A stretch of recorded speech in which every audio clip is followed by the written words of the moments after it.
Sometimes all a man has left is a toolbox, a tired smile and a promise to his daughter that things will get better even when he doesn't know how. When a struggling single father walks into a small-town cafe hoping to wash dishes, he meets a woman who doesn't ask for a resume. Instead, she asks him something far more unexpected. What follows is not just a story about second chances, but about quiet courage, the kindness of strangers and how healing often begins in the most ordinary places. If you're someone who believes in the power of small moments in love, that grows slowly and in the beauty of starting over, this story is for you. Don't forget to subscribe to the channel for more heartfelt stories that stay with you long after the screen fades. Now let's begin. Struggling single dad applied to be a dishwasher. The female owner asked if he believed in destiny. The old pickup truck groaned as Dan Carter shifted in the driver's seat. Careful not to wake the little girl curled up beside him. A thin layer of condensation had formed on the inside of the windshield, distorting the view of the gray, restless sea just beyond the parking lot. Dawn hadn't yet broken, but the horizon showed a sliver of burnt orange cold light, promising another unforgiving day in coastal Maine. Dan rubbed his eyes with calloused fingers and sighed quietly.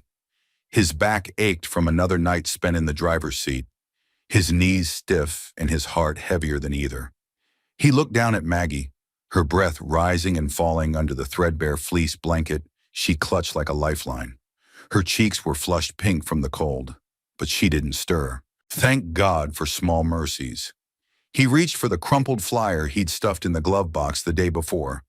The Driftwood Cafe, help wanted, dishwasher, prep, no experience necessary.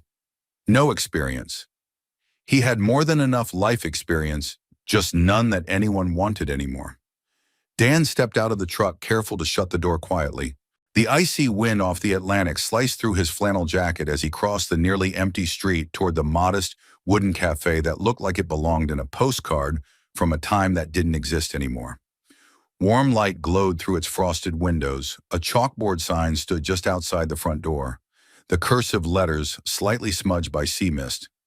Come in for warmth, stay for something more. He hesitated at the door, glancing back at the truck. Maggie would be fine for a few more minutes. She was used to waiting, too used to it, inside the scent of fresh bread and coffee wrapped around him like a worn quilt. The space was small but homey, wooden booths, mismatched chairs, a small counter lined with glass jars filled with cookies and biscotti. A few early morning customers sat nursing their mugs, reading local papers. One of them looked up, nodded politely. Dan returned the nod with a tight smile. Behind the counter, a woman with chestnut hair pulled into a loose bun moved with quiet precision.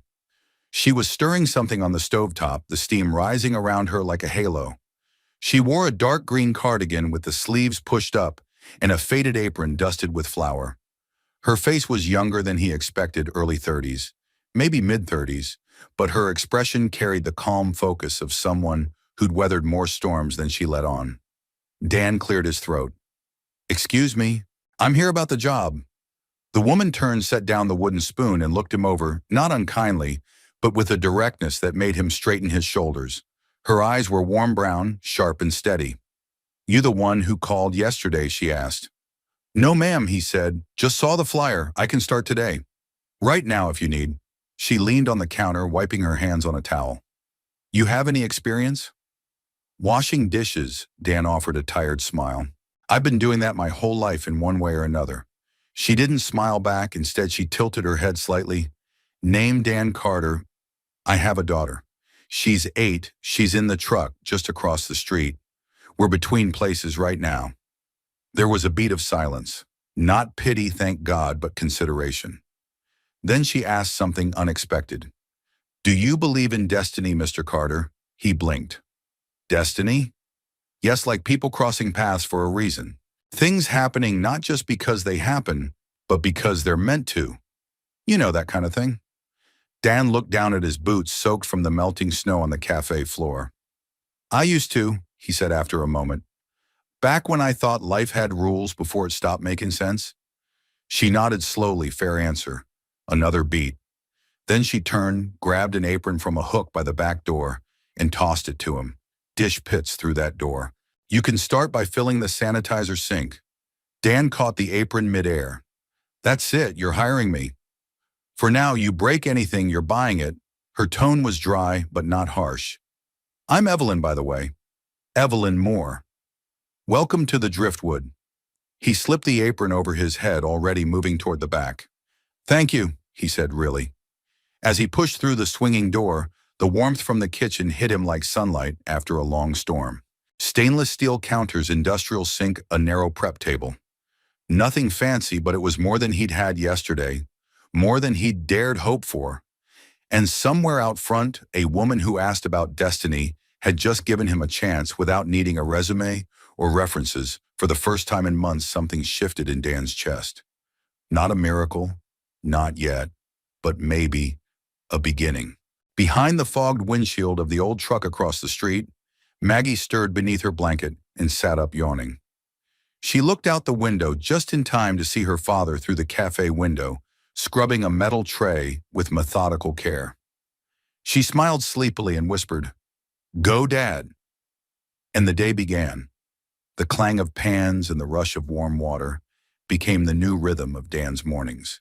The industrial sink was his station, and though the work was repetitive and unglamorous, it grounded him. Every plate he scrubbed clean, every spoon he polished, every tray he stacked on the drying rack felt like a small act of rebuilding, if not his life, then at least the scaffolding of one Evelyn Moore kept to her own rhythm in the front. She wasn't one for unnecessary chatter, which suited Dan just fine. She worked with quiet focus, prepping pastries and plating breakfast, with the calm of someone who had long ago made peace with early hours and aching feet. But every so often she would glance back toward the kitchen and catch Dan stealing a peek at the clock. She noticed it first on the third morning, expecting something. She called toward the kitchen window. Dan froze mid-scrub, sheepishly wiping a hand on his apron. "No, just checking the time. Maggie's still out in the truck. She's okay, though. Got her books and a sandwich." Evelyn stepped out from behind the counter, her brows drawing together just slightly. She walked to the front window and looked out across the narrow street. The old pickup sat with its windows slightly cracked and a paper bag propped on the dash. "No movement. You leave her there every morning?" she asked. Dan nodded, drying his hands on a towel. "Just while I work, I check on her during breaks." There was no judgment in Evelyn's voice, only a quiet decision. "Bring her in. There's a booth near the back. She can read color. Whatever, it's warmer than a truck seat." Dan hesitated. "I don't want to disrupt the customers. It's not a courtroom." "Dan, it's a cafe. People come here for coffee, comfort, and maybe a reminder that kindness still exists." He didn't know what to say to that. She nodded toward the door. "Go on."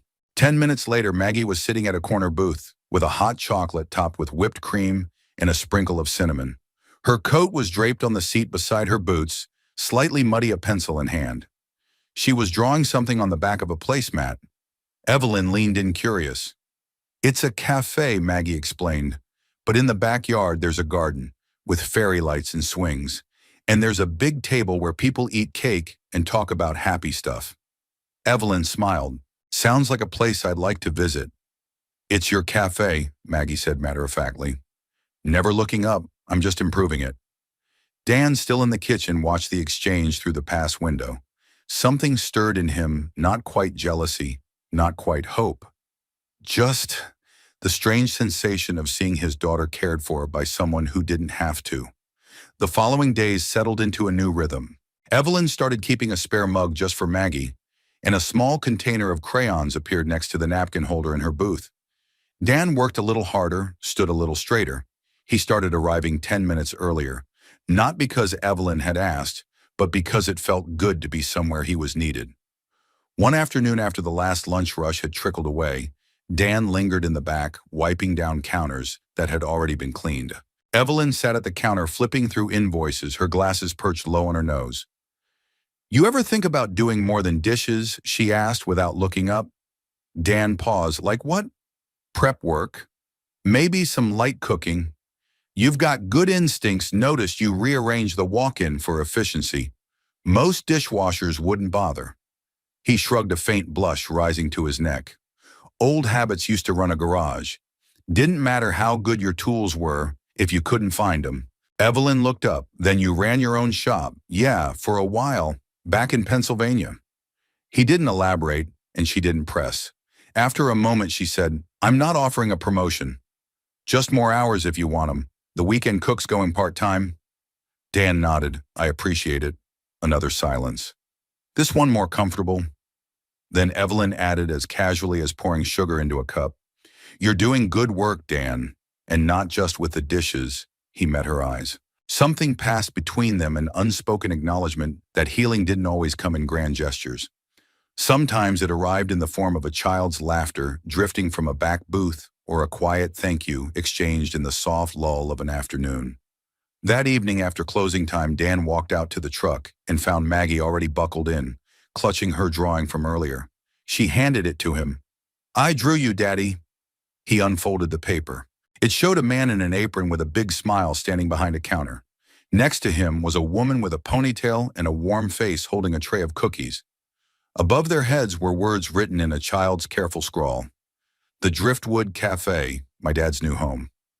Dan's throat tightened. He stared at the drawing for a long time, the paper trembling just slightly in his hands. As they drove away, the cafe lights dimming in the rearview mirror, Maggie asked, Do you think we'll stay here a long time? Dan didn't answer right away.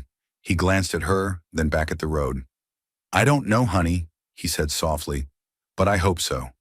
And for the first time in a long while, he meant it. The storm hit in the early morning before the sun had a chance to rise. Wind screamed off the ocean like a living thing, slapping against the siding of the cafe and rattling the window panes. Inside, the soft glow of Edison bulbs swayed slightly above the counter, casting long, shifting shadows across the worn wooden floor. Dan arrived an hour early that day, soaked to the knees and gripping a toolbox he hadn't touched in over a year. The night before, Evelyn had mentioned in passing that the back room leaked when the wind blew in from the east. She hadn't asked for help, but Dan heard the worry under her breath, the way a mechanic hears an engine knock before it fails. He stood in the back doorway, now surveying the warped eaves and the small pool of water already forming in the corner near the fridge. The storm was just beginning, and he figured he had an hour or two if he was lucky before it got worse. With Maggie still sleeping in the truck wrapped in flannel and dreams, Dan got to work. By the time Evelyn arrived, hair windswept scarf trailing like a banner behind her, she found him on a stepladder, hammer in hand, mouth clamped around a nail like an old carpenter. She froze in the doorway, one brow arched, coffee in a to-go mug steaming in her hand. You planning to rebuild the whole cafe or just the part that leaks? Dan removed the nail, gave a quick grin and shrugged. Just making sure your fridge doesn't become a canoe. You could have waited for me, she said, though her voice lacked any real sharpness. You mentioned it, figured I'd fix it before it became a real problem. She stepped inside and glanced around the room, clean dry except for one stubborn puddle near the wall. The leak was patched, the eaves reinforced, and the wet insulation removed and stacked neatly by the trash bin. You always carry a toolbox around, she asked. Only when I want to impress the boss, he replied, climbing down. She almost smiled but caught herself. You hungry? He hesitated. I could eat. 10 minutes later, they sat across from each other at the back booth, Maggie's usual spot. The storm roared outside, but inside the cafe, it felt like a quiet pocket of warmth. Evelyn placed a plate of scrambled eggs and toast in front of Dan, then sipped her own coffee without looking up. You're not just a dishwasher, are you? She asked, eyes on the window. I used to be a lot of things, Dan said quietly. Mechanic, business owner, husband. The last word hung in the air like a feather before it fell. She got sick, Evelyn asked gently. Car accident, he replied. 3 years ago. One of those things where a drunk ran a red light and the rest of your life doesn't look the same after Evelyn didn't speak for a while. Then she said, I lost someone too. Not to death, but to something just as final. Dan looked up. I built a restaurant in New York, she said, with someone I trusted. Loved, thought we were building a future together. Her lips twisted. Turned out he was building one without me. Took the investors, took the name, left me with the debt and the silence. Dan took a bite of toast, chewing slowly. That why you came back here? Evelyn nodded. This place was my grandmother's. She ran it for 30 years. It sat empty after she passed. I didn't have anything left in the city, so I came back. I thought maybe I could start over. They were quiet again, the kind of silence that wasn't awkward, but full of weight of shared damage and fragile rebuilding. Outside, a shutter flapped violently against the window frame. Dan set his plate down and stood. You want me to check the front? She nodded. Top right corner, always comes loose in the wind. Dan moved with purpose now, grabbing his jacket and stepping out into the whipping gusts. Through the window, Evelyn watched as he climbed up onto the short awning, bare hands gripping the cold metal, fighting the storm like it owed him something. By the time he came back inside, soaked and grinning, Maggie was wide awake in her booth, clapping her hands as if she just watched a superhero land. You're gonna catch pneumonia, Evelyn scolded, tossing him a towel. Worth it, Dan said, drying his hair. Didn't want your customers flying out the windows. You're assuming I'll have any left after this storm, she muttered. Dan paused. You will. This place is more than coffee and muffins. People come here for something real. They just don't know it yet. Evelyn blinked, caught off guard. Later that afternoon, once the wind had quieted and the sun broke through the clouds in fractured gold, Evelyn stepped out back to find Dan rinsing tools by the spigot. She walked up, hands in her cardigan pockets. You ever think about fixing more than leaks and shutters? She asked. Dan raised an eyebrow. Like what? She nodded toward the back garden. That mess out there, I want to turn it into a sitting area. Maybe put in some planters' benches. But I need someone who knows how to build, not just dream. Dan followed her gaze. The backyard was overgrown, half-paved, and scattered with rusted garden chairs and chipped flower pots. But in the golden light, it looked like potential. I could take a look, he said. Draw up something. Just ideas for now. Evelyn smiled, but it didn't quite reach her eyes. Let's start with that, he nodded. And just like that, Dan was no longer just the dishwasher who showed up in the rain. He was the man who patched roofs, fixed shutters, and saw beauty where others saw wreckage. That night, as he and Maggie climbed into the truck, he felt a strange sensation low in his chest, a soft, unfamiliar warmth. Not love, not yet. But maybe the beginning of belonging. By the time the first hints of spring began to flirt with the stubborn Maine coast, the Driftwood Cafe had taken on a quiet new energy. The worst of winter was behind them, but the memories lingered in peeling paint, water stains beneath the counter, and the smell of damp wood that no amount of coffee beans could fully cover. Still, there was a hopefulness in the way the early sun slanted through the windows and how the town folk lingered longer after their second cup of joe. Dan now worked 5 days a week, 3 in the kitchen, 2 out back, or fixing things Evelyn no longer needed to ask about. He had become something more than staff, though neither he nor Evelyn said it aloud. His hands still bore the grime of work, but they also carried a steadiness that everyone in the cafe quietly leaned on. And Maggie, now a familiar presence at the corner booth, had become a sort of mascot for the place. This particular morning, she sat curled up in her usual spot with a notebook open and a cup of cocoa steaming beside her.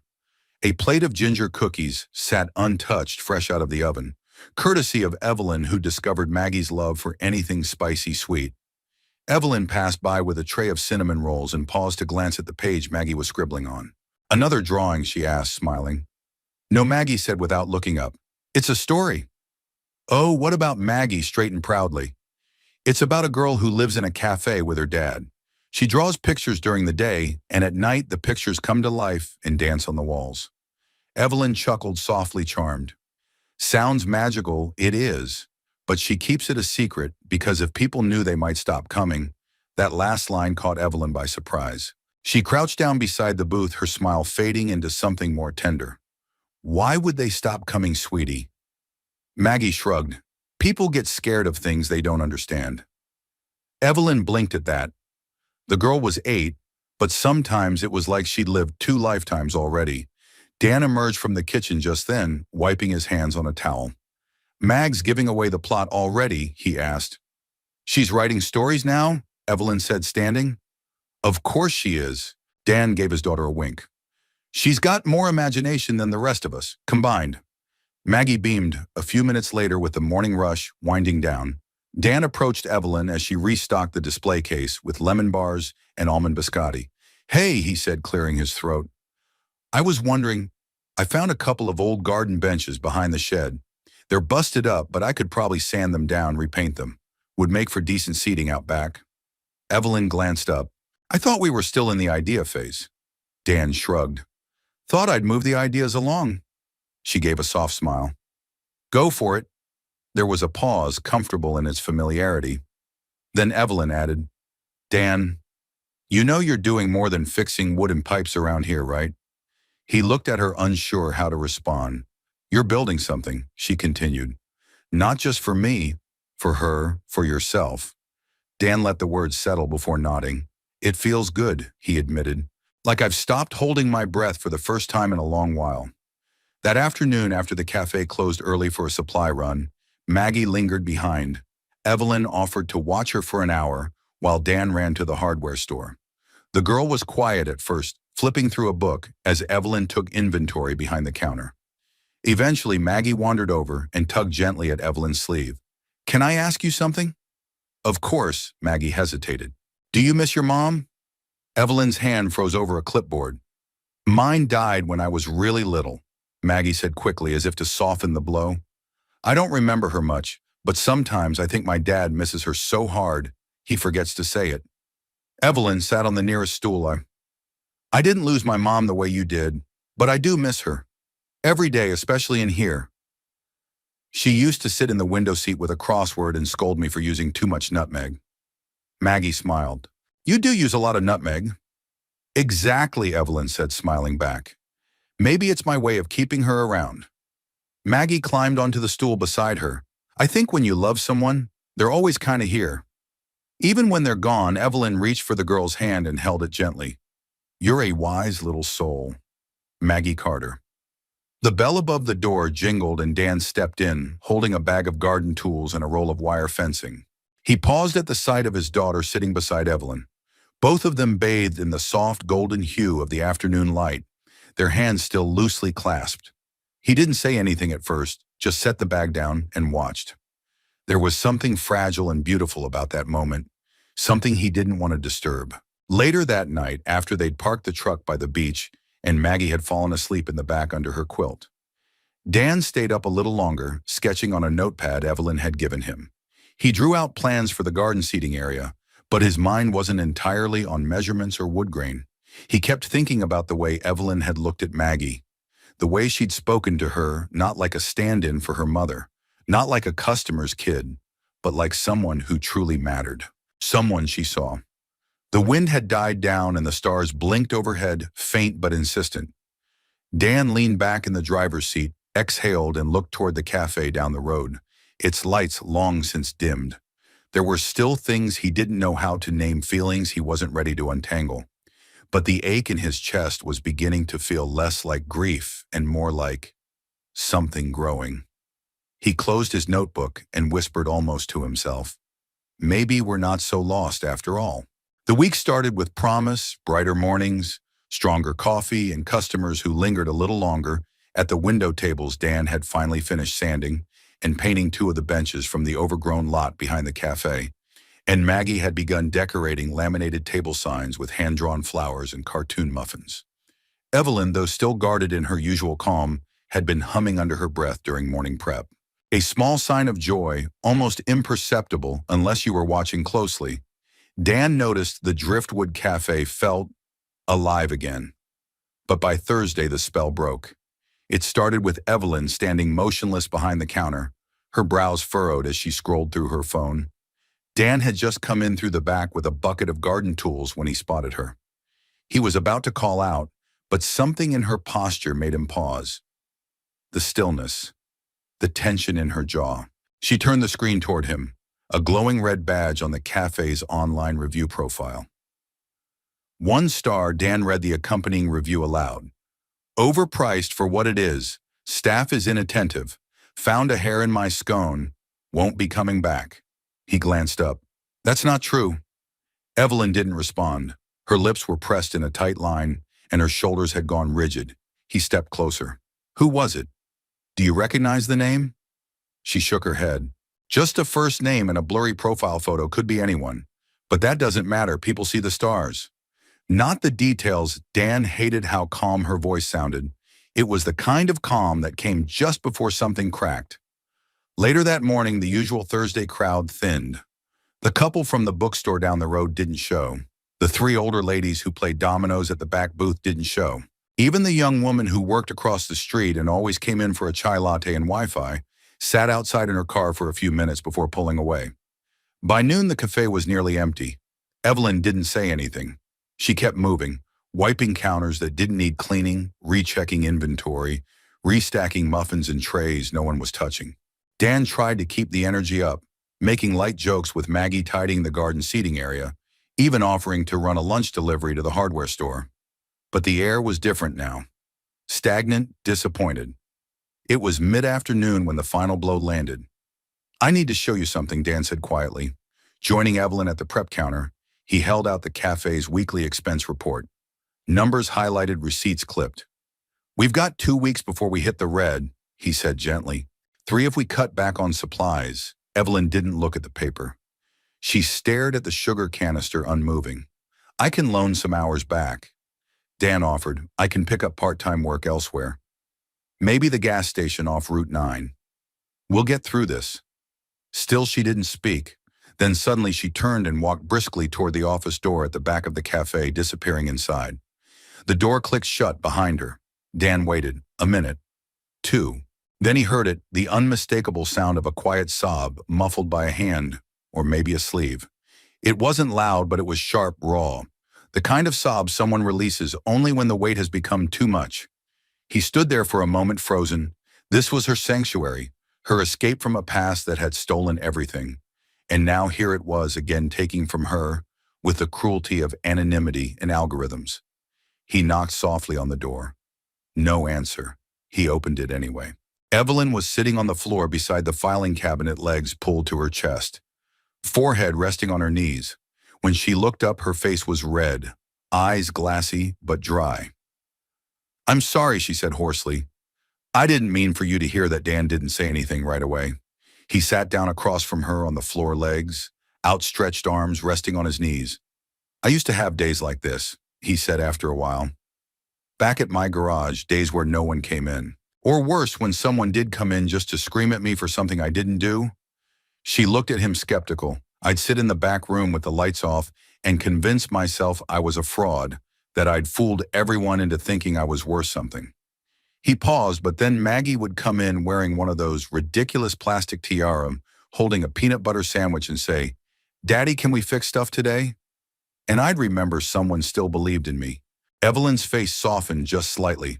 Dan leaned forward. "You built something real here, Evelyn.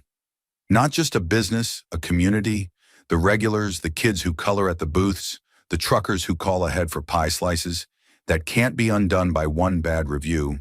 Don't let this break you." Evelyn drew a shaky breath. "It's just, I've failed once before. Big and I thought if this place went under, at least it would be on my terms. Not because of some stranger with a phone." Dan nodded. "Then let's fight back. Not with words, but with action." She looked at him, puzzled. "Let's trim the menu. Highlight the best sellers. Maggie and I can help repaint the outside this weekend. Make it look fresh. You've got a community here. They just need a reason to come back." Evelyn hesitated, and if they don't, Dan met her eyes. "Then we keep showing up anyway. You did that for me. Let me do that for you." The moment held quiet and true. Later that evening, after the sun had dipped into the ocean and the sky turned to ash, Dan and Evelyn stood outside the cafe with Maggie, who clutched a piece of paper in her hands. "What's that?" Evelyn asked. Maggie held it up, a sign drawn in careful block letters and decorated with smiling mugs and muffins. "We're still here. Come in for warmth. Leave with a smile." Evelyn knelt and wrapped her arms around the girl, and this time she cried without shame. The snow had returned, soft at first flurries, tracing lazy circles over the cafe's windows, but by mid-afternoon it had become serious, stacking in thick layers on rooftops and turning the narrow sidewalks of town into slushy obstacle courses. The Driftwood Cafe, which had been slowly regaining its steady rhythm, now faced the hush of an impending storm. Dan shoveled the walkway in front of the cafe with broad, deliberate strokes, his breath coming in clouds, the scrape of metal against concrete. Rhythmic and calming, Evelyn had closed early. Most businesses on the block had. By the time he finished, the street was nearly deserted. Quiet in that particular way, only snowstorms could bring muted intimate, like the world was holding its breath. Inside, Evelyn was wiping down the counter more slowly than usual, her movements unfocused. Maggie sat nearby, sketching what looked like a snowman made of muffins. "Forecast says we might lose power tonight," Evelyn said when Dan came back in stamping snow from his boots. "Winds picking up could hit 30 miles an hour after sunset." Dan nodded, peeling off his gloves. "You heading home soon?" She didn't answer right away. Instead, she turned to look out the window. "My place is at the edge of town. Not exactly snowplow friendly." He followed her gaze. "You're not thinking of staying here overnight. I've done it before," she said almost defensively. "The back office has a cot, got some extra blankets in the storage closet." Dan frowned. "You shouldn't be alone in this kind of weather." "I'm not afraid of snow," she said, but her voice carried the weariness of someone who had learned to be brave, simply because there was no one else to do it for her. "I know," Dan replied, "but still, you don't have to be alone." She looked at him as if trying to gauge whether he meant what he said, but before she could answer, a gust of wind howled past the windows, rattling the frame. "Truck's got a full tank," he added, "but it's no place for Maggie in a storm. Not overnight, if you don't mind. We could stay here too. I'll keep the fire going, make sure the pipes don't freeze. We'll be out of the way." She hesitated, then nodded. "All right, but if Maggie starts a marshmallow fire on the stovetop, I'm blaming you." Dan grinned. "Deal." They set up camp in the back office. Dan rolled out a sleeping bag near the heater, and Maggie claimed the cot wrapped in 3 layers of blankets and happily munching on a chocolate chip cookie. Evelyn had saved just in case. Evelyn brewed a fresh pot of coffee and poured it into thermoses. The snow continued to fall outside, heavy and relentless. Later that evening, after Maggie had drifted to sleep with a sketch pad resting on her chest, Dan stepped into the main dining room and found Evelyn sitting at a table near the window, a book open but unread in her hands. "You okay?" he asked, settling into the seat across from her. She looked up, surprised to see him still awake. "Yeah, just thinking about." She closed the book. "How different my life looks from what I imagined." Dan nodded slowly. "I get that. I used to think success meant a 5-star restaurant in Manhattan." She continued, her voice quieter now, more raw. "Reservations booked months in advance. Critics writing about my truffle risotto. I thought that's what made me real." She smiled, but it was bittersweet. "But now, I'm in a roadside cafe in a town half the country forgot existed, baking scones for truckers and pouring coffee for fishermen. And some days I wonder if I've disappeared. If I traded in a spotlight for invisibility." Dan leaned forward. "You didn't disappear, Evelyn. You chose to stay visible in a place that actually sees you. That's not failure, that's courage." She blinked, caught off guard by the gentleness in his tone. "I used to think being a good father meant having a house, a stable job, health insurance." He said, his voice rougher now. "But when I lost all that, Maggie didn't ask for any of it back. She just asked if I'd be there the next morning." He paused, his eyes meeting hers. "I've come to believe the people who really love you, they don't measure you by what you've lost, only by what you keep showing up for." For a long moment, neither of them spoke. The wind moaned through the cracks in the eaves and snow tapped against the windows like tiny ghostly fingers. Then Evelyn asked so softly it was almost lost beneath the storm, "Do you ever think you were meant to come here?" Dan's breath caught. He didn't know how to answer. So he didn't, not with words. Instead, he reached across the table, gently covering her hand with his. The silence between them wasn't empty now. It was full of things unsaid, of resilience and kindness, of grief and healing, of 2 people who hadn't looked for each other, but had somehow found something solid amidst the drift. When the power flickered and then cut out entirely, Evelyn didn't flinch. Dan stood and grabbed a flashlight, handing it to her. "I'll check the fuse box," he said. "You stay here, I'll be right back." She nodded, her fingers still tingling from the warmth of his hand. Outside, the cafe faded into darkness, swallowed by the storm, but inside, even with the lights gone and the night pressing in from all sides, there was still warmth. Not from electricity, from something far more powerful. And as Evelyn sat there in the dim golden glow of the flashlight beam, listening to Dan's footsteps return from the basement, she realized something quietly astonishing. For the first time in years, she wasn't afraid of the dark winter, loosened its grip reluctantly as if the town of Halberton had to prove itself worthy of warmth. But slowly, almost imperceptibly, the snow began to recede from the sidewalks. Buds appeared on the brittle branches outside the Driftwood Cafe, and light returned with a softness that made people pause longer. By windows, sip coffee, slower, smile easier. Dan had rebuilt the garden benches and placed them neatly in the back lot, transforming the once neglected patch of land into something that almost resembled charm. A few strings of borrowed fairy lights hung between posts, and fresh mulch lined the narrow flower beds. The space didn't look like much to a stranger, but to those who had watched the cafe through the bleakness of winter, it looked like hope. Inside the cafe was preparing for something new. "We're really doing this?" Evelyn asked, standing by the register as Dan arranged folding chairs in the small space near the front windows. He gave her a grin. "You said yes 3 times already." Yes to an open mic night. "I didn't say yes to rearranging half the cafe and inviting the whole town to watch me pretend I'm not terrified," Dan shrugged. Too late. Maggie made posters. Evelyn looked over at the chalkboard sign by the door, where in a colorful swirl of handwriting it now read, "Saturday night open mic at the Driftwood, share your voice. Share your heart cookies, provided share your heart." Evelyn repeated, raising an eyebrow. "She insisted," Dan said. As if on cue, Maggie twirled into the cafe, clutching a stack of hand-drawn programs. "I made a list of who's performing. I'm first you." Evelyn asked, "I'm going to read a poem I wrote for my dad." Dan choked slightly on his coffee. "Wait, you are?" Maggie nodded proudly. "It's a surprise, though. You can't see it until I'm on stage." Saturday arrived with a soft breeze and the scent of thawing earth. As evening fell, the cafe filled slowly. Regulars took their usual seats. Families pulled chairs closer together. Teenagers hovered near the cookie trays. Fairy lights flickered. Music played low from the speaker in the corner. And for once, the cafe felt like something larger than just a business. It felt like a community. Dan stood at the back, wiping his hands on his jeans as he scanned the crowd. Evelyn was by the espresso machine composed on the outside, but he could tell she was buzzing underneath. This was a leap for her, opening the doors, not just for business, but for connection. "Ready?" he asked quietly as he stepped beside her.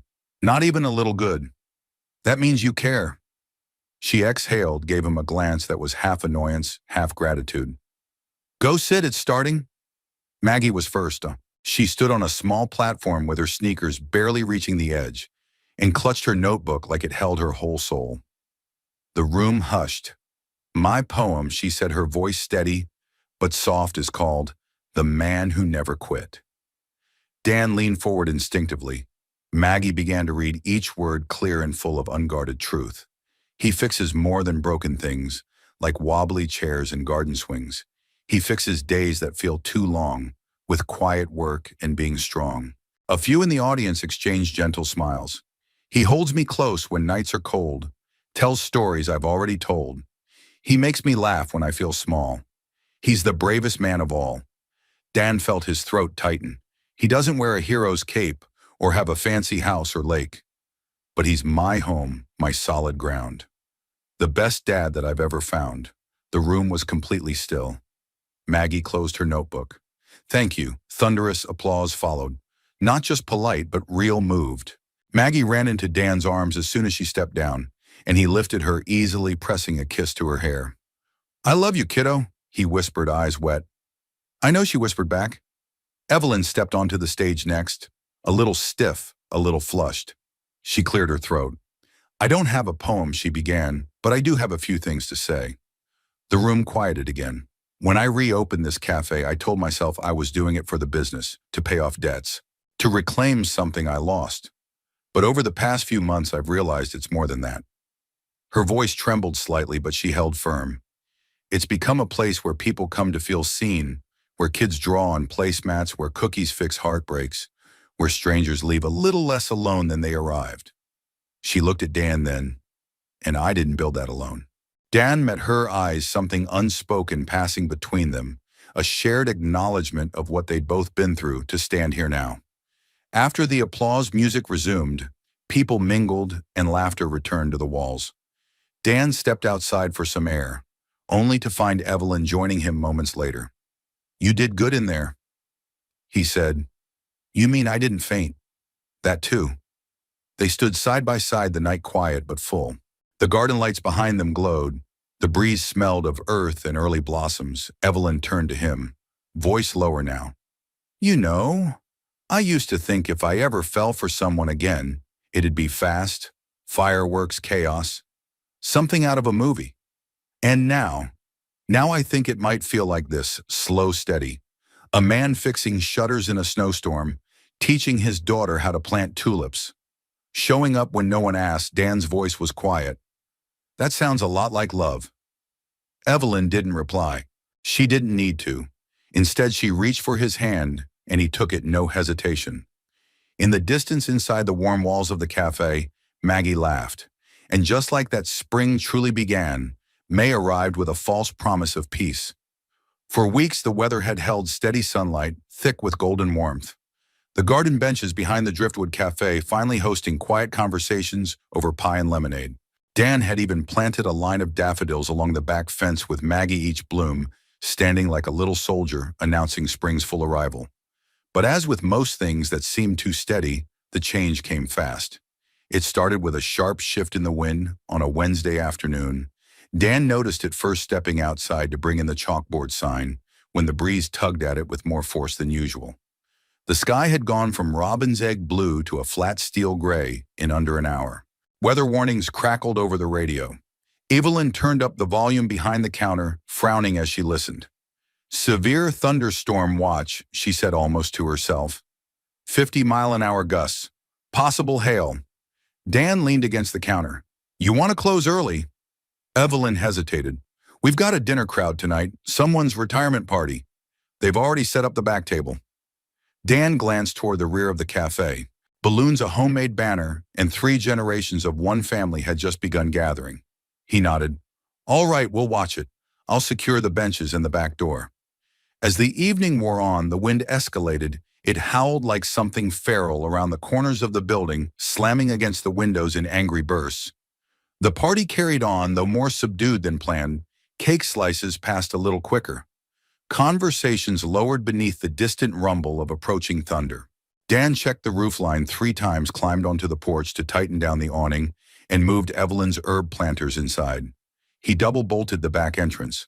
But by the time the final guests said their goodbyes, lightning had begun to split the sky with terrifying regularity. "Go home, Dan," Evelyn said, wiping sweat from her brow. "Take Maggie, I'll lock up." Dan shook his head. "I'll wait it out here. Truck's not safe in this kind of wind, and Maggie's already asleep in the back. I can manage. I'm not worried about the cafe," he said gently. "I'm worried about you." Evelyn looked at him for a long moment. The truth sat between them, wordless but known. The storm hit full force just after midnight. A deafening crack split the air, followed by a thunderous crash. Dan jumped from the cot in the back, heart in his throat. Evelyn, already half-dressed in her cardigan, met him in the hallway. "The porch," she said breathlessly. "It's gone." They raced through the front door and stopped cold. Where there had once been the small covered porch with its handmade sign and flower boxes, now only debris. The awning had collapsed, shards of wood scattered across the sidewalk. One of the window panes had cracked. A section of the roof had peeled upward like a flipped page in a forgotten book. Evelyn covered her mouth. Dan stepped forward, barefoot, standing ankle-deep in wind-blown leaves and splinters. He turned back toward her. "You okay?" She nodded, but her eyes shimmered. "It's not the damage," she whispered. "It's the feeling." "What feeling?" "Like I've seen this before." The moment something starts to grow, something always tears it apart. Dan walked to her, slowly brushed wind-tangled strands of hair behind her ear. "You haven't failed," he said. "This storm didn't come for you. It just came, and we're still standing." She looked at him, her face drawn and pale.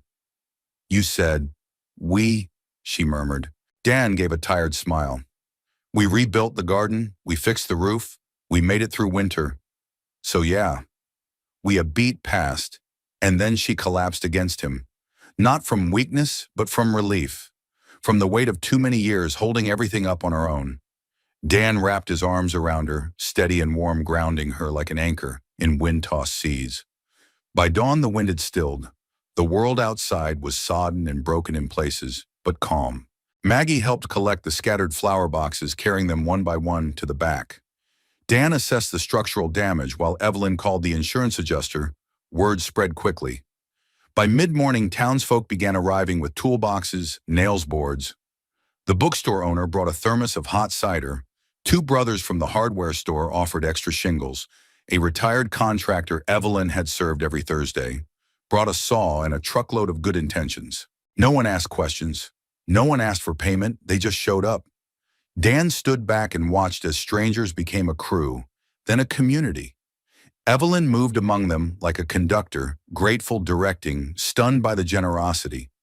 "You started something here," Dan said quietly, stepping up beside her. She shook her head. "We did."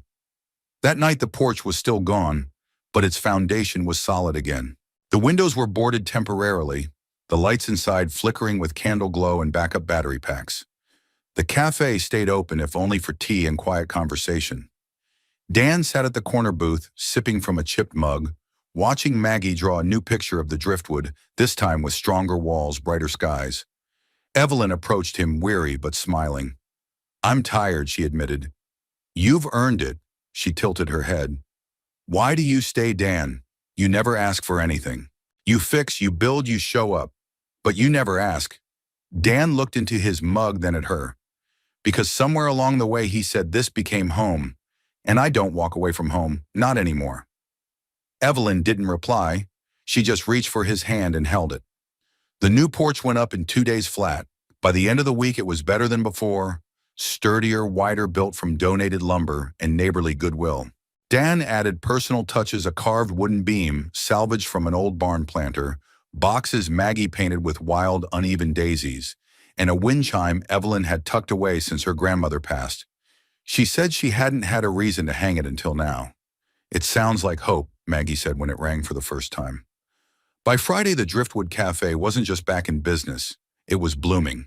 Evelyn kept the menu smaller and simpler, just as Dan had suggested during the hard weeks: fewer options, more soul. Her blueberry scones, now dubbed storm survivors, became local legend. A couple from 2 towns over even asked to buy a dozen for their anniversary picnic. As the cafe reopened in full, the rhythm returned. But something else pulsed beneath the surface now.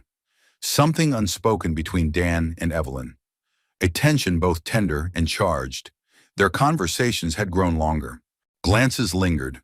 Silences felt less like pauses and more like preludes. On Saturday night, Evelyn found herself wiping down the new counter while Dan finished putting Maggie's bike in the back storage room. The cafe was closed. Outside the porch, lights glowed golden, catching the edge of dusk as it softened the town into quiet. Evelyn stared at the darkened coffee machine, heart beating a little too fast. She heard Dan's footsteps before she saw him. "Porch is clear," he said. "No bikes left to trip over. No kids left to trip on me." She smiled. "Thanks, that bike rack's going to save a lot of broken shins." He leaned against the doorframe, arms crossed. "It's funny, when I got here I thought I'd be gone in a week, a month tops. Just long enough to get Maggie stable again, pick up the pieces, move on." And now, Dan looked at her quiet. "Now I wake up and I don't want to be anywhere else." Evelyn felt the floor shift beneath her.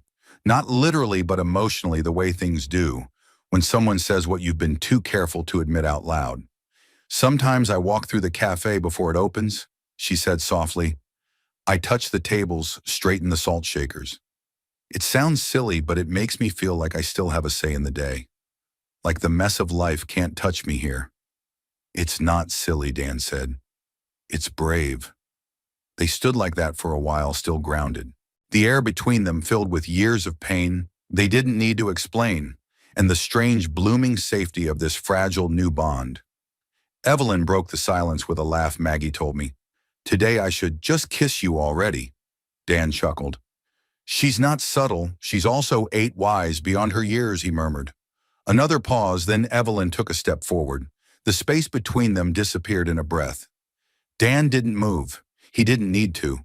"I'm scared," she admitted, voice trembling. Of doing this wrong, of needing too much. Dan raised a hand and gently tucked a strand of hair behind her ear. I'm scared too, he said. But being scared doesn't mean we're not ready, just means we care. And then slow, natural, inevitable. He kissed her. It wasn't dramatic. There were no fireworks, just the quiet press of lips that had both forgotten what it was like to be kissed with reverence, not rescue. It was a kiss that didn't ask for anything, only promised, I'm here, I see you. When they finally pulled apart, Evelyn's eyes were glassy, but she was smiling. I don't want this to be a mistake, she whispered. Dan touched her cheek.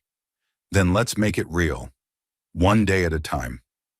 Behind them, the wind chimes swayed in the soft evening breeze, filling the porch with a delicate tinkling music. Later that night, they sat on the porch steps, sharing a blanket and a plate of leftover scones. Maggie slept inside, curled up on the cushioned bench with a half-finished comic book in her lap. The street was quiet, the town slow and hushed in its Saturday slumber. I used to think love was fire, Evelyn said. Big, bright, impossible to miss. But maybe it's actually this steady, gentle something that holds you up when everything else has fallen down. Dan nodded. It's the porch that stays standing. They watched the stars come out one by one in a sky scrubbed clean by recent storms, and in the soft peace of that moment, neither of them needed to say anything more. The silence between them was full. Sunday mornings at the Driftwood Cafe had a special kind of rhythm, slower, more reflective. The regulars came in later, sometimes with newspapers, sometimes with grandkids in tow. The smell of cinnamon rolls lingered longer in the air, and no one seemed to mind waiting a little extra for their coffee. That morning, Maggie was unusually quiet. She sat at her usual booth with her colored pencils and a large sheet of white cardstock Evelyn had given her from the office supply drawer. Her brow was furrowed, her tongue peeking from the corner of her mouth in concentration. Dan noticed it as he poured sugar into the large dispenser. Working on a masterpiece, he asked. Maggie didn't look up. It's for the art contest at school. Mrs. Hart said the theme is, someone who inspires you. Dan leaned closer. You drawing me wearing a superhero cape? Maggie rolled her eyes but grinned. Maybe he ruffled her hair and went back behind the counter where Evelyn was wiping down the espresso machine with quiet focus. Their routine had become something unspoken. Dan managed mornings, Evelyn took over midday, and Maggie bounced between them like a comet tethered to two small planets. By noon, the cafe was full. The garden tables outside shimmered under soft, spring light, and laughter floated in through the open windows. Maggie finished her drawing and slipped into the back office, asking Evelyn if she could keep it there until she turned it in. You don't want to show your dad? Evelyn asked, not yet. I want it to be a surprise. Evelyn gave a conspiratorial nod. We'll keep it safe. That afternoon, after the lunch crowd faded, Evelyn stood in the back hallway, staring at the drawing Maggie had pinned to the bulletin board. It was simple colored pencil, bold strokes, and the unmistakable perspective of a child. But it was powerful in its honesty. The image showed the cafe's new porch. Standing at the center was Dan holding a hammer in one hand and a cup of coffee in the other. Beside him, Evelyn stood with her apron tied crookedly, smiling. In the foreground, Maggie sat cross-legged, drawing above them, written in Maggie's careful handwriting. My dad and Ms. Evelyn. They fix things. Evelyn's throat tightened. She stood there for a long time, one hand resting lightly on the edge of the bulletin board, as if anchoring herself. It wasn't just a drawing, it was a snapshot of something real. Something earned. Dan found her there a few minutes later. You okay, he asked, stepping softly into the space. She nodded, blinking quickly. She sees us. The way we really are. Dan looked at the drawing, then back at Evelyn. She always has. The next day, Evelyn called a friend who worked at the local printer. By the end of the week, a framed copy of Maggie's drawing hung proudly on the cafe wall, just to the left of the register, where everyone could see it. Customers paused to study it. Some smiled. Some grew quiet. A few even asked if they could leave a sticky note beneath it with their own message, gratitude, encouragement, or simply the words, thank you. Dan caught Evelyn watching the wall one slow afternoon. She was standing there with a dish towel in hand, unmoving, just staring at the cluster of handwritten notes that had appeared beneath the drawing. You've built something more than a business, he said, his voice low. You know that, right? She turned to look at him. No, we built it. He smiled. That evening, a light rain tapped against the cafe windows. Maggie was curled up in the reading nook, asleep with a library book resting on her chest. Evelyn and Dan sat at one of the front tables. The lights dimmed, the doors locked. You ever think we got lucky? She asked suddenly. Dan sipped his tea. I think we worked hard. I think we kept showing up, and yeah, maybe luck played its part. She studied him across the table. Sometimes I forget what life felt like before all this. Before the cafe became a place where I stopped pretending I was fine. He reached across and took her hand. You don't have to pretend anymore. The words settled between them, soft as the rain, solid as the table they leaned against. Then Evelyn looked toward the drawing on the wall again. Do you think Maggie really sees us as people who fix things? Dan tilted his head. Maybe she sees us as people who don't give up. That's more important. Evelyn didn't answer right away. Then she stood, walked to the wall, and beneath Maggie's drawing, she added her own sticky note, plain, written in her graceful handwriting. We're still learning how. And that's okay. Dan joined her there, standing beside her in the golden hush of the cafe's closing hour. They didn't need to speak. Outside, the rain softened to mist, and the porch lights flickered gently. Inside, surrounded by pictures, notes, and the scent of cinnamon and fresh hope, they stood together. Not perfect, not finished, but very much whole. The Halberton Spring Fair arrived with the first true warmth of the season. Sunlight bold and unfiltered music floating from loudspeakers strung across Main Street, and booths blooming like wildflowers along every sidewalk. The Driftwood Cafe closed early that Saturday, not for lack of business, but because Evelyn had finally allowed Dan to convince her they belonged among the crowd. Not just behind their counter, Maggie had been rehearsing her part in the school's poetry showcase for weeks. She was slated to perform mid-afternoon right after the mayor's dog walking contest and just before the community bake-off judging. Evelyn stood backstage, if one could call the raised platform near the library, a stage adjusting Maggie's collar, brushing crumbs from her cheek. You nervous? She asked. Maggie shook her head. Not really. It's not as scary as open mic night, and Dad's here. Dan, standing nearby with a juice box in one hand and his phone camera at the ready, winked at his daughter. Break a leg. Maggie walked out into the bright sunlight like she'd done it 100 times before. Her voice was clear, her words thoughtful, her gaze steady. Dan barely breathed, but it wasn't Maggie's poem that became the talk of the afternoon. It was what happened next, after Maggie took her bow and the applause faded. The announcer tapped the mic awkwardly. We have one more speaker, he said, Mr. Dan Carter, who I think has a few words to share. Dan turned sharply to Evelyn. You did this, he whispered. She shook her head, surprised I didn't. Maggie giggled. Dan stepped up to the platform amid polite applause. He wasn't dressed for attention, just jeans, boots, and a clean shirt he'd ironed that morning. His palms were suddenly slick with sweat. He cleared his throat. Wasn't planning to say anything today. He began, eyes flicking over the crowd, catching familiar faces, customers, neighbors, the mailman, the librarian, a few truckers from the highway diner. But someone signed me up, and I'm guessing they knew I had something to say that I hadn't quite found the courage to say out loud.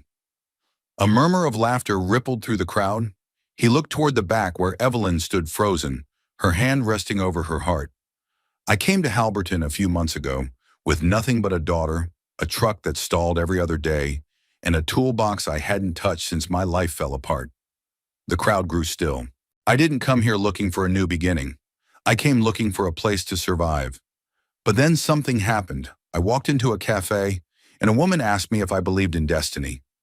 A smile tugged at the corners of several mouths, and back then I said no. Because how could I? Everything I believed in had been taken from me. My wife, my work, my pride. He paused, voice thickening. But since then, I've watched my daughter laugh again. I've watched her draw and sing and talk about the future, like it's something we get to choose again. And I've worked alongside a woman who's stronger than she knows, who rebuilt her life with her bare hands and gave me without ever saying it out loud. A reason to believe that maybe I didn't come here by accident, He looked directly at Evelyn now. I don't know if I believe in destiny, but I believe in you. The crowd held its collective breath. I believe in the way you keep going. When you're tired, I believe in the way you care for this town. I believe in the way you've made a home, not just for yourself, but for everyone who's ever walked into that cafe and left feeling a little more whole. He stepped away from the microphone, chest heaving. A single clap sounded, then another. Then the entire square erupted into applause. Evelyn pressed a hand to her mouth, tears blurring her vision. When Dan stepped off the platform, she met him halfway. "You idiot," she whispered, tears running down her cheeks. "I know," he said softly, "but I couldn't keep it in anymore." She pulled him into a kiss, not shy, not uncertain, but full of all the things they'd been holding inside. The crowd burst into cheers, whistles, and the sound of someone shaking a tambourine. Later that evening, back at the cafe, the three of them sat on the new porch steps as dusk settled in. Maggie sipped a root beer float and kicked her legs lazily. "You didn't tell me you were going to say all that," she said to her dad. "I didn't know I was going to." Evelyn leaned her head on his shoulder. "You meant every word, every single one." The porch light came on, casting a soft glow over the wooden beams, the flower boxes, the little wind chime still ringing faintly from the breeze. "I think people saw the real you today," Evelyn murmured. Dan wrapped an arm around her. "That's only because I finally saw him too. And for the first time, his voice didn't carry the weight of doubt. Just truth." Summer arrived quietly in Halberton, not with fanfare or fireworks, but with long days that smelled of honeysuckle and fresh soil, and nights lit by fireflies over the back garden of the Driftwood Cafe. The porch, now a familiar fixture of the neighborhood, had become more than an entryway. It was a place where old men played checkers after breakfast, where teenagers sat awkwardly during first dates with iced coffees, where parents rocked strollers back and forth while sipping their morning brews. Dan stood at the counter one Saturday morning, adjusting the coffee grinder with a familiarity that no longer surprised him. The cafe bustled. Evelyn moved behind him with the same quiet grace she always had, her hand brushing his every now and then in that subtle, steady rhythm they'd fallen into. Maggie Freshly, 9, sat near the register with her latest sketchbook, flipping pages, looking proud. "I think I want to turn some of my drawings into cards," she announced. "Cards?" Evelyn asked, raising an eyebrow. "For the customers, like thank you cards, or ones that say you're doing your best. Our people should get more of those." Evelyn leaned down and kissed the top of Maggie's head. "I'd put that on the wall in a heartbeat." Dan smiled, wiping down the counter. "Looks like we've got an artist entrepreneur in the family." Maggie echoed, eyes bright. Dan froze, realizing what he'd just said aloud. Evelyn didn't say anything for a moment. Then she slipped her hand into his and squeezed gently. "Sounds right," she said softly. That evening, after the cafe had closed and the lanterns in the garden glowed against the soft navy sky, they sat outside, just the three of them. Maggie lay in the grass, naming the constellations she could remember. Dan sat beside Evelyn on the bench he'd built months ago, her head resting on his shoulder. "I used to think life had to be big to mean something." Evelyn said that you had to make headlines or open a Michelin-starred restaurant or prove something to someone. Dan looked out across the garden where the wildflowers Maggie had helped plant were now in full bloom. And now he asked. Now she said, her voice warm. "I think if you can create one small place in the world where people feel safe, where they feel loved and seen, that's more than enough." Dan wrapped an arm around her shoulders. "We've got that right here." She nodded, "And I don't want to run from it anymore. I don't want to plan the next thing. I just want to be here with you." With her. With this, Dan smiled. "Then let's stay, choose it. Not because we have no other options, but because this us is worth choosing." Evelyn blinked quickly. The air between them, warm and thick with late summer softness, held the weight of something beautiful, unshakable. Inside the cafe, the wind chime at the window caught a breeze and rang gently, a sound that had become, over time, less of a decoration and more of a signal. A heartbeat. Maggie sat up and pointed to the sky. "There's Orion." "That's a winter constellation," Dan said, laughing. "Maybe he's early." She shrugged. "Or maybe he just missed us." Evelyn chuckled. "I'd come early too if I could sit here." The three of them sat in silence for a while, listening to the wind, to the distant sound of laughter from the houses down the road, to the occasional clink of dishes being washed in the kitchen behind them. Dan turned to Evelyn. "Do you remember the first thing you ever said to me?" She grinned. "About 20 different sarcastic things come to mind?" "No," he said. "You asked me if I believed in destiny." She smiled wider. "Now I didn't I said no." He said, his voice soft. "But I think I do now. Or at least I believe in this, whatever brought me to that porch. Whatever gave me a second chance." Evelyn leaned in.